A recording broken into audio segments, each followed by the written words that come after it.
20년 동안 매달 30만 원이 들어왔습니다.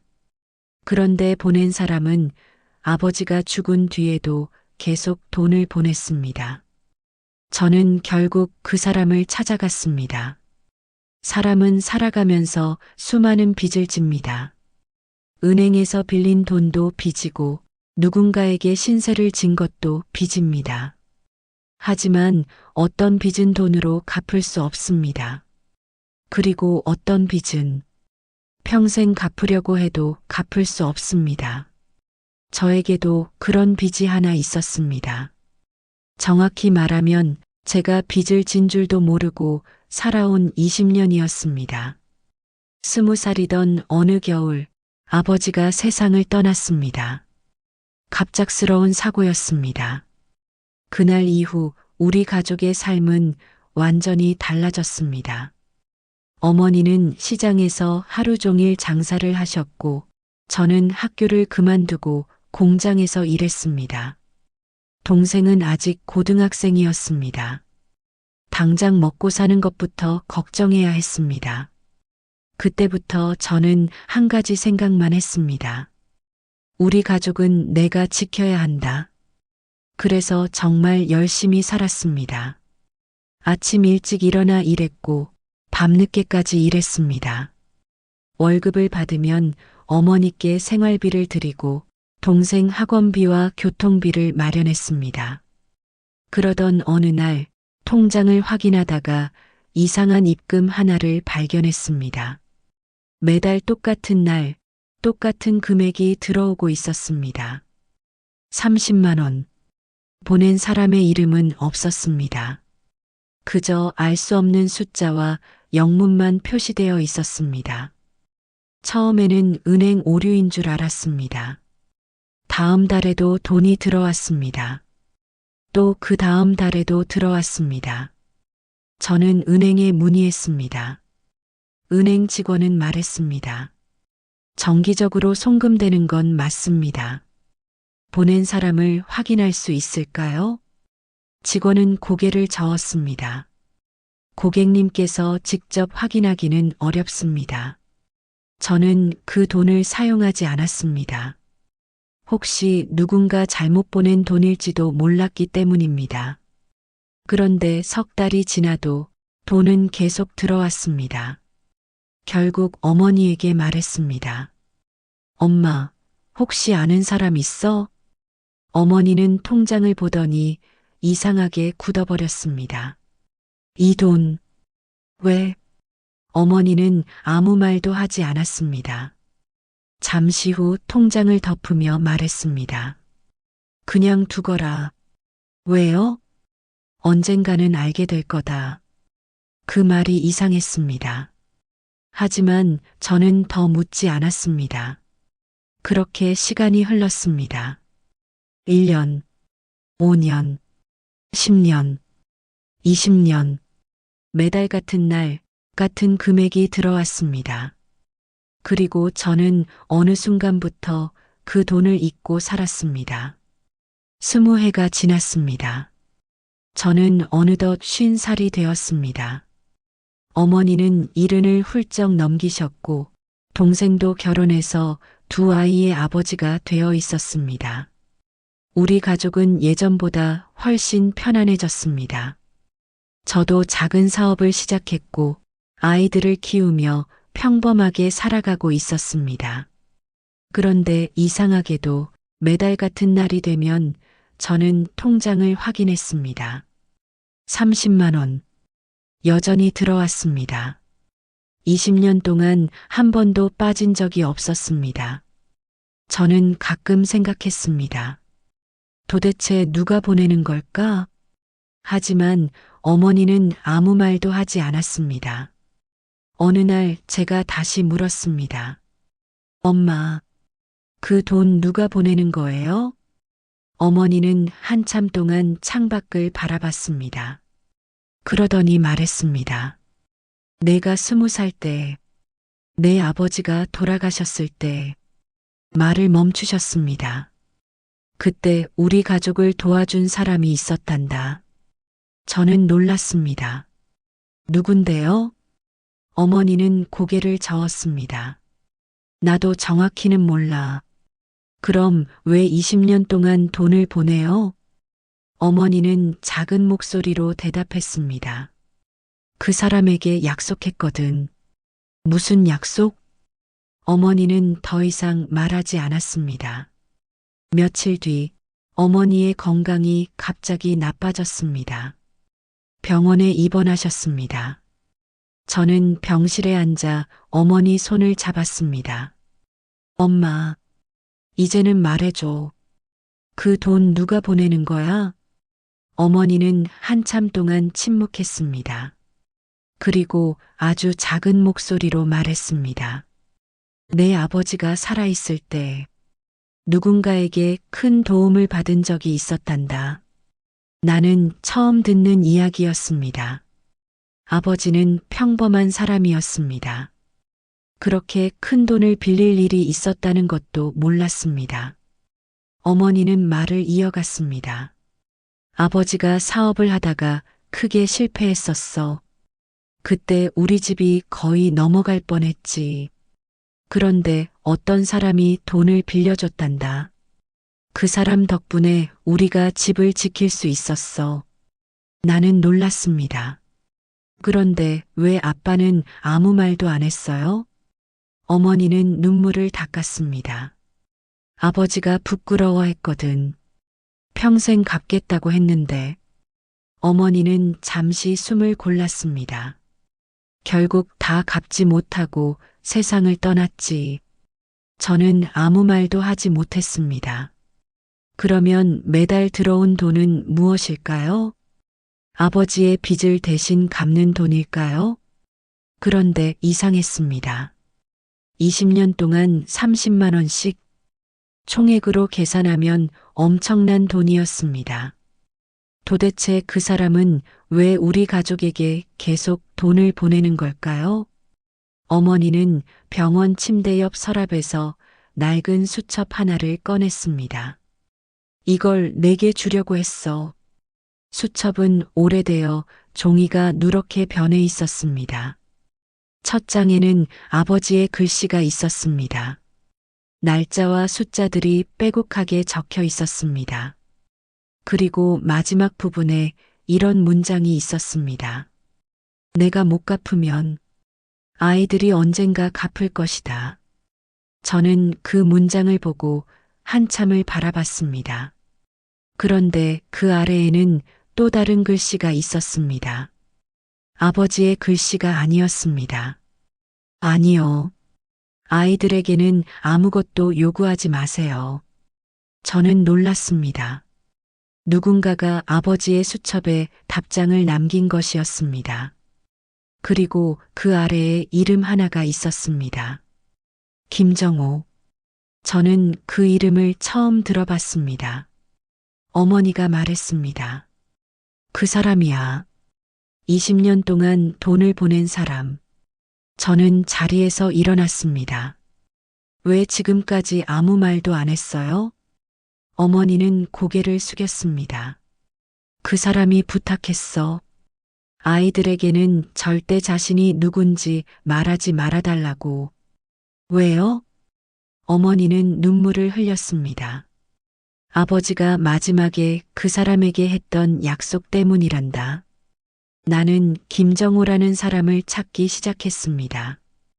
인터넷을 검색하고 옛날 주소를 찾아보고 아버지의 오래된 수첩을 뒤졌습니다. 마침내 한 주소를 발견했습니다. 서울 외곽의 작은 동네였습니다. 나는 그곳으로 갔습니다. 그리고 오래된 건물 앞에서 한참 서 있었습니다. 문을 두드렸습니다. 한참 뒤 허리가 굽은 노인이 문을 열었습니다. 누구세요? 나는 조심스럽게 말했습니다. 혹시 김정호 선생님이십니까? 노인의 표정이 굳었습니다. 그 이름을 어떻게? 나는 아버지의 이름을 말했습니다. 순간 노인의 눈이 흔들렸습니다. 그 친구, 죽었나? 나는 고개를 끄덕였습니다. 노인은 한동안 아무 말도 하지 않았습니다. 그리고 문을 활짝 열었습니다. 들어오게. 작은 방 안에는 오래된 사진들이 있었습니다. 그중 한 장을 보는 순간 저는 숨을 멈췄습니다. 젊은 시절의 아버지와 김정호라는 남자가 함께 찍은 사진이었습니다. 두 사람은 환하게 웃고 있었습니다. 그런데 사진 뒷면에 날짜가 적혀 있었습니다. 아버지가 돌아가시기 3개월 전이었습니다. 김정호 씨는 천천히 이야기를 시작했습니다. 내 아버지는 내 친구였네. 아주 오래된 친구였지. 두 사람은 젊은 시절 함께 일했다고 했습니다. 아버지가 사업을 시작했을 때 김정호 씨가 돈을 빌려줬습니다. 하지만 사업은 실패했습니다. 아버지는 돈을 갚지 못했습니다. 그래도 김정호 씨는 재촉하지 않았습니다. 그러던 어느 날 아버지가 찾아와 말했습니다. 정호야, 나 죽으면 내 가족은 어떻게 하냐? 김정호 씨는 웃으며 말했다고 합니다. 그런 소리 하지 마. 하지만 아버지는 진지했습니다. 내가 너한테 진 빚은 내가 죽어도 끝나는 게 아니다. 김정호 씨는 그때 이렇게 말했다고 합니다. 내가 살아있을 때 갚으면 되는 거야. 그런데 아버지는 고개를 저었습니다. 내가 못 갚으면 내 아이들에게 갚으라고 하지 마라. 그건 내 부탁이다. 김정호 씨는 한참을 침묵했습니다. 그리고 말했습니다. 그럼 어떻게 하라고? 아버지는 웃으며 말했습니다. 내 아이들이 잘 살 수 있도록 내가 한 번만 도와줘. 김정호 씨는 그 약속을 지켰습니다. 나는 물었습니다. 그럼 매달 보내신 30만 원은? 김정호 씨는 고개를 끄덕였습니다. 내 아버지가 부탁했네. 처음에는 내 대학 등록금으로 쓰라고 했어. 그런데 내가 학교를 그만뒀다는 걸 알고 그 돈을 생활비로 보내기 시작했지. 나는 눈물이 났습니다. 왜 20년 동안 계속 보내셨어요? 김정호 씨가 웃었습니다. 처음에는 약속이었어. 그런데 어느 순간부터 내가 보내지 않으면 이상하게 허전하더군. 나는 아무 말도 하지 못했습니다. 그때 김정호 씨가 작은 상자 하나를 꺼냈습니다. 이것도 가져가게. 상자 안에는 오래된 사진 한 장과 편지가 있었습니다. 편지는 아버지가 김정호 씨에게 쓴 것이었습니다. 나는 떨리는 손으로 편지를 펼쳤습니다. 정호야, 내가 이 편지를 쓰고 있다는 건 아마 내가 오래 살지 못한다는 뜻이겠지. 내가 너에게 진 빚을 다 갚지 못해서 미안하다. 하지만 한 가지 부탁이 있다. 내 아이들이 나 때문에 힘들어하지 않게 해줘. 그리고 그 아이들에게 내가 너에게 부탁했다는 사실은 절대로 말하지 말아줘. 내 아이들이 평생 아버지의 빚을 갚고 있다고 생각하며 살게 하고 싶지 않다. 아이들은 자기 삶을 살아야 한다. 그리고 마지막에는 이런 문장이 적혀 있었습니다. 언젠가 내 아이들이 너에게 고맙다고 말하는 날이 온다면 그때는 이렇게 말해줘. 내 아버지가 이미 다 갚았다고. 저는 편지를 읽으며 울었습니다. 그리고 김정호 씨에게 물었습니다. 아버지는 왜 이런 걸 숨겼을까요? 김정호 씨는 조용히 대답했습니다. 내 아버지는 자식들에게 짐을 남기고 싶지 않았던 사람이네. 그래서 마지막까지 아버지로 남고 싶었던 거야. 며칠 뒤 어머니가 퇴원하셨습니다. 나는 집으로 돌아와 통장을 확인했습니다. 그날도 30만 원이 들어와 있었습니다. 하지만 이번에는 달랐습니다. 나는 그 돈을 오래 바라봤습니다. 20년 동안 아무 의미 없이 지나갔던 숫자가 갑자기 아버지의 사랑처럼 느껴졌습니다. 그리고 다음 달이 되었습니다. 그런데 돈이 들어오지 않았습니다. 그 다음 달에도 들어오지 않았습니다. 나는 김정호 씨에게 전화를 걸었습니다. 받지 않았습니다. 며칠 뒤 모르는 번호로 전화가 왔습니다. 김정호 씨의 아들이었습니다. 아버지가 돌아가셨습니다. 나는 한동안 아무 말도 하지 못했습니다. 마지막까지 그 이야기를 하셨습니다. 무슨 이야기요? 그가 말했습니다. 당신에게 마지막으로 돈을 보내고 싶다고 하셨습니다.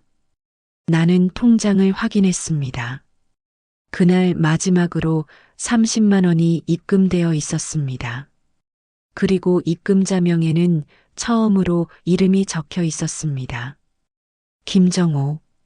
20년 동안 한 번도 보지 못했던 이름이었습니다. 나는 그 이름을 한참 바라봤습니다. 그리고 처음으로 그 돈을 찾았습니다. 나는 그 돈을 그대로 쓰지 않았습니다. 대신 어머니와 상의해서 작은 기부를 시작했습니다. 매달 30만 원. 어려운 형편의 학생 한 명에게 장학금을 주기로 했습니다. 처음에는 어머니가 놀라셨습니다. 왜 그렇게까지 하니? 나는 웃으며 말했습니다. 아빠가 받은 걸 제가 이어가는 거예요. 그렇게 몇 년이 지났습니다. 어느 날 장학금을 받은 한 학생에게서 편지가 왔습니다. 누군지 모르지만 감사합니다. 저도 나중에 누군가를 도울 수 있는 사람이 되겠습니다. 그 문장을 읽는 순간 나는 오래전 김정호 씨의 말이 떠올랐습니다. 내가 보내지 않으면 이상하게 허전하더군. 그제야 알았습니다. 사랑은 돈의 크기로 기억되는 것이 아니라는 것을. 30만 원이라는 돈이 중요한 것이 아니었습니다. 그 돈 안에 담긴 마음이 중요했습니다. 한 사람이 다른 사람에게 받은 도움을 또 다른 사람에게 이어주는 것. 그것이 아버지가 남긴 진짜 유산이었습니다. 어머니가 돌아가시기 몇 달 전 나는 어머니에게 물었습니다. 엄마, 아빠가 좋은 사람이었어? 어머니는 잠시 생각하다가 웃으셨습니다. 좋은 사람이었지. 나는 다시 물었습니다. 그런데 왜 나한테는 한 번도 그렇게 말해주지 않았을까? 어머니는 대답했습니다. 사람마다 사랑하는 방법이 다르잖니. 너희 아버지는 말보다 행동으로 사랑했던 사람이야. 나는 그 말을 듣고 창밖을 바라봤습니다. 아버지가 세상을 떠난 지 벌써 오래되었습니다. 하지만 아버지는 아직 제 삶에 남아 있습니다. 제가 아이들에게 밥을 먹이며 말합니다. 많이 먹어. 제가 아내에게 말합니다. 힘들지? 제가 길에서 어려운 사람을 보면 잠시 멈춥니다. 그 모든 순간에 아버지가 남긴 사랑이 조금씩 이어지고 있다는 생각이 듭니다. 마지막 이야기. 어쩌면 우리 모두에게는 누군가에게 받은 작은 빚이 있습니다. 돈이 아닐 수도 있습니다. 한 끼의 밥일 수도 있고, 힘들 때 건넨 말 한마디일 수도 있고, 포기하려던 순간 잡아준 손일 수도 있습니다. 우리는 그것을 잊고 살아갈 때가 많습니다. 하지만 언젠가 알게 됩니다. 그때 받은 작은 도움 하나가 사실은 우리의 인생을 바꿔놓았다는 것을. 그리고 진짜 좋은 사람은 도움을 주고 기억되기를 바라는 사람이 아니라 그 도움을 받은 사람이 또 다른 누군가에게 손을 내밀 수 있기를 바라는 사람인지도 모릅니다. 저는 아직도 매달 같은 날짜가 되면 통장을 확인합니다. 이제는 돈이 들어오지 않습니다. 하지만 그 날짜를 잊지 않습니다. 20년 동안 누군가가 제게 보내준 마음을 기억하기 위해서입니다. 그리고 그날이면 작은 봉투 하나를 준비합니다. 그 안에 30만 원을 넣습니다. 그리고 어려운 학생 한 명에게 보냅니다. 봉투에는 아무 이름도 적지 않습니다. 대신 짧은 문장 하나만 적습니다. 언젠가 당신도 누군가에게 따뜻한 사람이 되어주세요. 그것이 제가 아버지에게 갚는 방법입니다. 그리고 김정호 선생님께 갚는 방법입니다. 어쩌면 우리는 살아가면서 모든 빚을 갚을 수는 없을지도 모릅니다. 하지만 사랑으로 받은 것은 사랑으로 다시 돌려줄 수 있습니다. 그것이면 충분한지도 모릅니다. 혹시 여러분도 살면서 누군가에게 받은 고마운 마음이 있나요? 아직 그 사람에게 갚지 못한 마음이 있나요? 그렇다면 너무 늦었다고 생각하지 마세요. 그 사람에게 직접 갚지 못하더라도 다른 누군가에게 따뜻함을 건네면 됩니다. 받은 사랑은 꼭 같은 사람에게 돌려줄 필요는 없습니다. 때로는 전혀 모르는 사람에게 건네진 작은 친절 하나가 세상을 조금 더 따뜻하게 만들기도 합니다. 그리고 언젠가 그 사랑은 다시 우리에게 돌아올지도 모릅니다. 오늘 여러분이 떠올린 사람이 있다면 댓글에 그 사람에게 전하고 싶은 말을 한마디만 남겨주세요. 고마웠어요. 잊지 않을게요. 저도 누군가에게 좋은 사람이 되어 볼게요. 어떤 말이든 괜찮습니다. 여러분의 한마디가 이 영상을 보는 또 다른 누군가에게 작은 위로가 될 수 있으니까요. 오늘도 마음이 지쳤다면 잠시 쉬어가세요. 당신이 받은 사랑은 아직 끝나지 않았습니다. 누군가에게 다시 건네지는 순간 그 사랑은 또 다른 사람의 삶에서 살아납니다. 20년 동안 돈을 보낸 사람은 아버지가 가장 사랑했던 친구였습니다. 그리고 아버지는 죽기 전까지 저에게 그 사실을 말하지 않았습니다. 아버지는 빚을 남긴 게 아니라 사랑을 남겼던 겁니다. 20년 동안 저는 돈이 들어오는 줄 알았습니다. 그런데 이제 알겠습니다. 그날마다 들어온 건 돈이 아니라 사랑이었습니다. 그리고 그 사랑은 이제 제가 다른 사람에게 보내려고 합니다. 여러분도 살면서 누군가에게 받은 고마운 마음이 있으신가요? 아직 전하지 못한 말이 있다면 오늘 댓글에 그 사람에게 한마디 남겨주세요. 여러분이 받은 사랑이 또 다른 사람에게 이어지기를 바랍니다.